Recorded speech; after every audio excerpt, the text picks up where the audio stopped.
আমি একজন truck driver, আমি দিনের পর দিন শত শত মাইল পাড়ি দেই, গাড়ি চালাই, আমার নির্দিষ্ট কোনো স্থান নেই, যখন রেস্টের প্রয়োজন হয় গাড়িতে ঘুমাই, 3 বেলা খাওয়া দাওয়া হোটেলে হয়, আমি কি মুসাফির হিসেবে গণ্য হব? কসর নামাজ পড়া আমার জন্য কি জায়েজ হবে? হ্যাঁ ভাই ফিরোজ, আপনি পুরো সময়টাই কসরের নামাজ পড়বেন।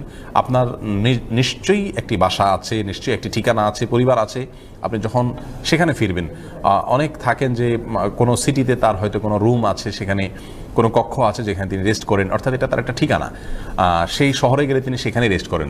এরকম হলে সেই জায়গায় যখন থাকবেন তখন তিনি মুসাফির হিসেবে গণ্য হবেন না। আদারওয়াইজ আপনি যতক্ষণ পর্যন্ত গাড়িতে থাকবেন, সেটা বছরকে বছরও যদি হয়, মাসকে মাসও যদি হয়, তাহলে আপনাকে কসরের নামাজ সেখানে পড়তে হবে।